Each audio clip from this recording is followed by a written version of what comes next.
እሺ ዛሬ የፍሬሽማን ጂኦግራፊ ቻፕተር 2 እናያለን። እስከ ቪዲዮ መጨረሻ አብራችሁን ቆዩ። ከዛ በፊት በዚህ ቻፕተር ውስጥ ያሉ ዋና ዋና ነጥቦችን አብረን እንይ፣ ማወቅ የሚገቡልን ማለት ነው። 2.1 ኮንሴፕትስ ኦፍ ጂኦሎጂ ኤንድ ኮንቲኔንታል ድሪፍት። ዛሬ የምናየው ይሄን ነው። የጂኦሎጂ ኮንሴፕት እና ኮንቲኔንታል ድሪፍት ቲዮሪ፣ ይሄ የመጀመሪያው ነው። ሁለተኛ 2.2 ጂኦሎጂክ ፕሮሰስ ኢንዶጀኒክ ኤንድ ኤግዞጀኒክ ፎርስስ፣ እነዚህን እናያለን።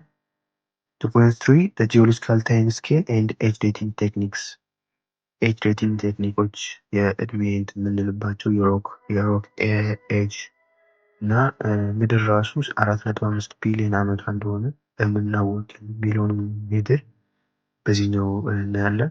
2.4 ጂኦሎጂካል ፕሮሰስስ ኤንድ ሪዛልቲንግ ላንድ ፎርምስ። ሁላችሁም እንግዲህ እዚች ንዑስ ርዕስ ላይ ትኩረት ማድረግ አለባችሁ። ጂኦሎጂካል ፕሮሰስስ ኤንድ ሪዛልቲንግ ላንድ ፎርምስ የሚለው ላይ ብዙ ጥያቄ ሊወጣ ይችላል። እያንዳንዱን በትኩረት ማንበብ ይኖርባቸዋል ማለት ነው እዚህ አካባቢ እና 2.5 ሮክ ኤንድ ሚነራል ሪሶርስስ ኦፍ ኢትዮጵያ፣ ይህን ደግሞ እናያለን ማለት ነው። ስለዚህ ወደ መጀመሪያው ቶፒክ እንሄዳለን። ኮንሴፕትስ ኦፍ ጂኦሎጂ ኤንድ ኮንቲኔንታል ድሪፍት። እዚህ ጋር ብሬንስቶርሚንግ ኮስቲኖች አሉ፣ እያቸው። ሚኒንግ ኦፍ ጂኦሎጂ፣ ጂኦሎጂ ምንድን ነው ይህ ጥያቄ አይታችኋል አይደል?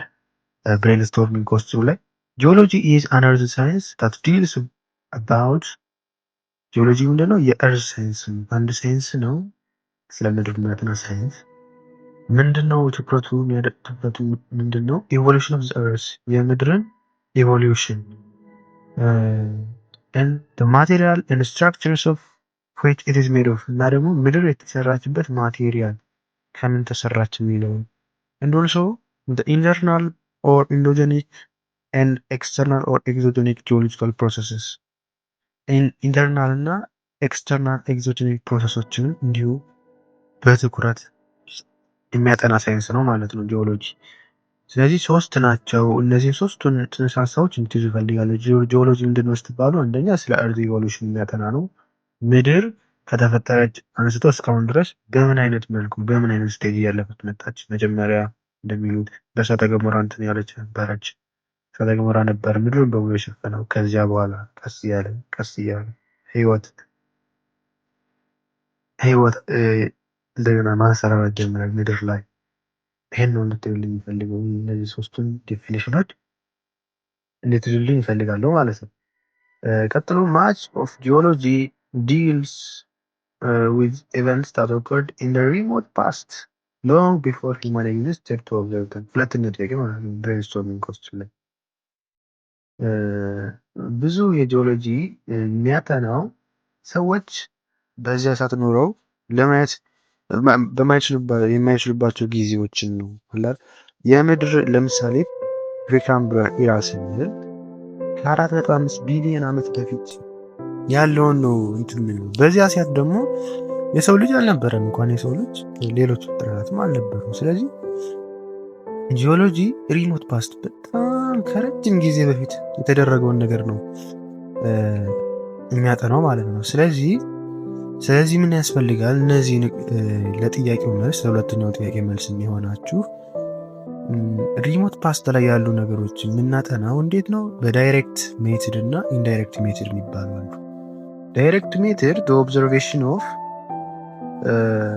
ኤክስፖዝድ ሮኮችን በመመልከት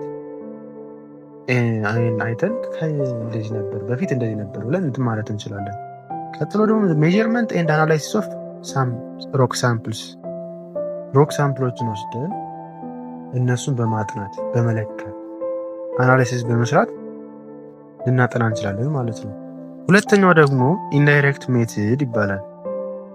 ሪሞት ፓስት ላይ ያሉ ነገሮችን በኢንዳይሬክት ሜትድ ልናጠና እንችላለን። የመጀመሪያው ጂኦፊዚክስ ነው።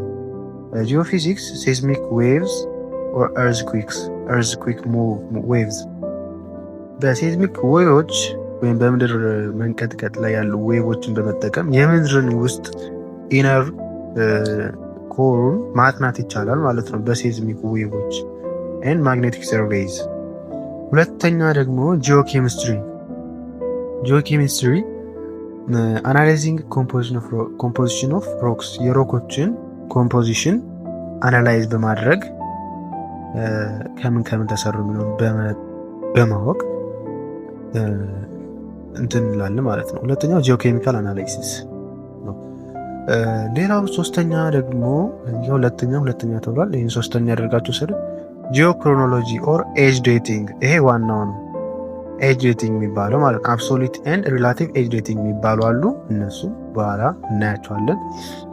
እና ሪሞት ፓስት ላይ በጣም የሰው ልጅ ባልኖረበት ጊዜ የነበሩትን ነገሮች የምናጠናባቸው መንገዶች እንግዲህ እነዚህ ናቸው። ሁለቱን ያዟቸው፣ ዳይሬክት ሜትድ እና ኢንዳይሬክት ሜትድ የሚለውን ማለት ነው።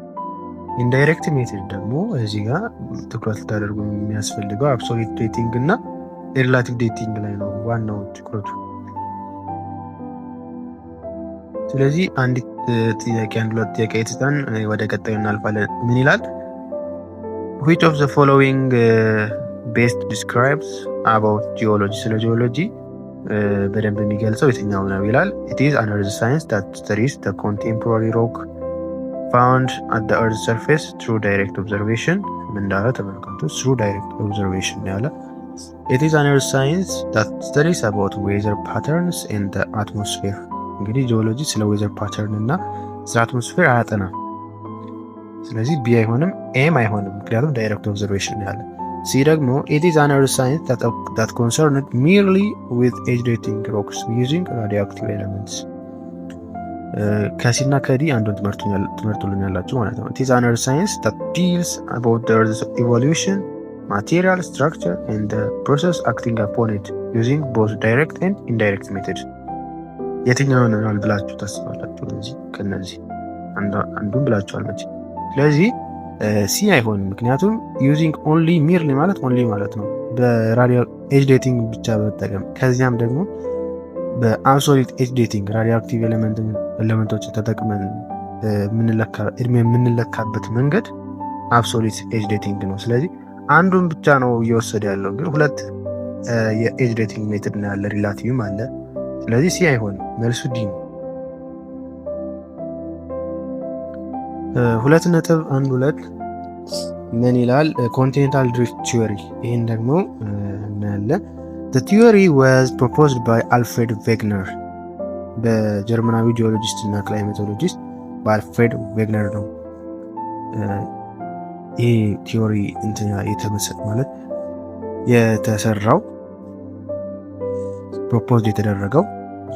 So he proposed the hypothesis that before 200 million years ago the Earth's continents were once bunched up together into a single huge continent called Pangaea። ከ2 ሚሊዮን ዓመታት በፊት የምድር ኮንቲኔንቶች አንድ ላይ ተጨምቀው አንድ ኮንቲኔንት ነበሩ። ሲንግል ሂውጅ ኮንቲኔንት called Pangaea ነው የሚለው። All the present continents were once assembled, joined up together in a single huge supercontinent called Pangaea። ይሄ ነው ፓንጃ የሚለው ቃል የጀርመንኛ ቋንቋ ነው። ፓን ማለት ኦል ሲሆን ጂያ ማለት ደግሞ እርዝ ነው ማለት ነው። ይሄው ኤችናስ ፓንጂያ ማለት ሳውዝ አሜሪካ አለች፣ አፍሪካ አለች፣ አንታርክቲካ፣ ኢንዲያ ሰብ ኮንቲኔንት፣ አውስትራሊያ፣ ኖርዝ አሜሪካ፣ ዩሬዥያ ማለት አውሮፓ እና ኤዥያ ማለት ነው። ከዛ ደግሞ ይህንን ሱፐር ኮንቲኔንት የሚከብ በጣም ሂውጅ የሆነ ውቅያኖስ ነበር። ያ ደግሞ ፓንታሌሳ ነው የሚባለው። እዚጋ ታዩታላችሁ፣ ፓንታሌሳ የሚባለው ማለት ነው። እነዚህ ናቸው እንግዲህ። ስለዚህ ፓንጂያ ለሁለት መሰንጠቅ ጀመረ፣ ወደ ሰሜንና ወደ ደቡብ ማለት ነው። ምን ተብሎ ተከፈለ? ላውሬዥያ ኤንድ ጎንድዋና ላንድ ተብለው ተከፈሉ ማለት ነው። እዚህ ጋር ማወቅ ያለባችሁ ምንድነው፣ ላውሬዥያ ላይ የነበሩ ኮንቲኔንቶች እነማን ናቸው? ጎንድዋና ላይ የነበሩ ኮንቲኔንቶች እነማን ናቸው? እነዚህን ለይታችሁ ማወቅ ያስፈልጋል። ስለዚህ ጎንድዋና which consisted Africa, South America, Arabian Peninsula, Australia, Antarctica, Indian subcontinent እነዚህን ይይዛል ማለት ነው። ምርጫ ላይ የትኛው ነው ጎንድዋና ላይ ላይ የነበረ፣ የትኛው ነው ላውሬዥያ ላይ የነበረ የሚል ጥያቄ ሊመጣ ስለሚችል ማለት ነው። ሁለተኛው ሎሬዣ ላይ ደግሞ which consisted North America, Europe, Asia and Greenland. Later these continents drifted into smaller fragments and hold the present arrangements and position of technology. በኋላ እነዚህ ኮንቲኔንቶች እርስ በራሳቸው የተነጣጠሉ ራሳቸውን ችለው አሁን ያሉበትን የምድር ኮንቲኔንቶች ፈጠሩ ማለት ነው። ይሄ ፕሮሰስ ነው እንግዲህ ኮንቲኔንታል ድሪፍት ቲዮሪ የሚባለው።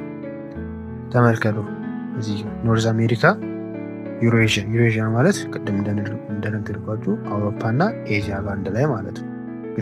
ግሪንላንድም አለች። ፕሬዘንት ኮንቲኔንትስ እነዚህ አፍሪካ እንዴት እንደተነጣጠሉ ተመልከቱ።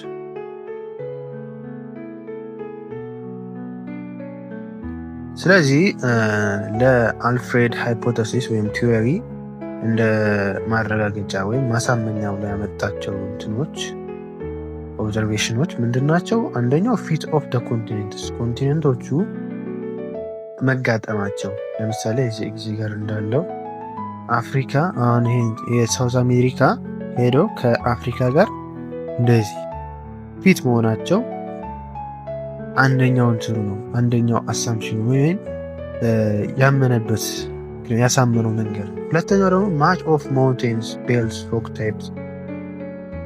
If the continents are reassembled as Pangaea mountains in West Africa, North America and Greenland and Western Europe match up. ማውንቴኖች በሰሜን አሜሪካ በአውሮፓ እና በአፍሪካ ያሉ ማውንቴኖች ተመሳሳይ ስሪት ነው ያላቸው ነው የሚለው just like እንዳለው ማለት ነው። ዌስት አፍሪካ አለ በዚህ ከዚህ ጋር ነው የሚገናኘው ዌስት አፍሪካ፣ አውሮፓ። እነዚህ በእነዚህ አካባቢ ያሉ ኮስት ላይኖች ያሉ የሮክ ታይፖች እና ተራራዎች ተመሳሳይ ስሪት ነው ያላቸው። ይሄም አንድ ማሳመኛ ነው። ሶስተኛ ደግሞ distribution of fossils. If the distribution of plants and animal fossils on separate continents forms definite linked pattern if the continents are reassembled. አሁን ለዚህ ደግሞ ምሳሌ የሚያቀርበው በሳውዝ አሜሪካ ላይ እንደዚህ በዚህ አካባቢ የሚገኙ የተገኘ ፎሲል አለ። እንደገና ደግሞ ዌስት አፍሪካ ላይ በዚህ አካባቢ ደግሞ የተገኘ ፎሲል አለ። ስለዚህ እንዴት አትላንቲክ ኦሽን መሀል ላይ ያለ እነዚህ እንትኖች ደግሞ ከዚህ ዘለው ከደቡብ አሜሪካ አፍሪካ እንዴት ዘለው ሄዳሉ ሚል ጥያቄ ተፈጠረ። ስለዚህ ከሁለቱ ኮንቲኔንቶች ሊገኙ የቻሉበት ምክንያት ዋንስ they were አንድ ነበሩ። በፊት አንድ አፍሪካ እና ሳውዝ አሜሪካ አንድ ላይ ስለነበሩ ነው ፎሲላቸው ሁለቱም ላይ የተገኘው ብሎ ነው የሚያነሳው። ሌላው ደግሞ paleoclimates rocks formed 200 million years ago in India, Australia, South America and South Africa are all exhibited evidence of continental glaciation. የበረዶ መንሸራተት ሁሉም እንትን ያሉ ነው አላት አስተናግደዋል። ከ200 ሚሊዮን ዓመት በፊት በህንድ፣ አውስትራሊያ፣ በሳውዝ አሜሪካ ተመሳሳይ ነገር ተገኝቷል ማለት ነው። እነዚህ ናቸው እንግዲህ ኤቪደንሱ። የመጀመሪያው ይሄ ነው ፊት ማድረጋቸው ያሉ ኮንቲኔንቶች እንደዚህ ፊት አድርገዋል ያለው። ሁለተኛው ደግሞ የሮክ ታይፕ እና የተራራ ሰንሰለቶች መመሳሰል በዌስት አፍሪካ፣ ሳውዝ አሜሪካ እንዴት እንደሚመሳሰል ማለት ነው። ሶስተኛ ደግሞ የፎሲል መገኘት አይደለ ያልኳችሁ። ፎሲሎች አሁን ሳውዝ አሜሪካ ላይ የተገኙ ፎሲል እንደገና አፍሪካ ላይ እንዴት ተገኘ? ሊገኝ የቻለበት ምክንያት ሳውዝ አሜሪካ እና ከሁለቱም ቦታ አንድ አይነት ፎሲል የተገኘበት ምክንያት አፍሪካ እና ሳውዝ አሜሪካ የሆነ ጊዜ አንድ ላይ ስለነበሩ ነው። አራተኛ ያው የግላሲዬሽን ወይም የበረዶ መንሸራተት ማስረጃ ነው። ያው እንደምታዩት ሁሉም አስተናግደዋል ነው የሚለው። ስለዚህ የዛሬው ቪዲዮ ይሄን ይመስላል። ቪዲዮን ላይክ እያደረጋችሁ ለጓደኞቻችሁም ሼር አድርጉት።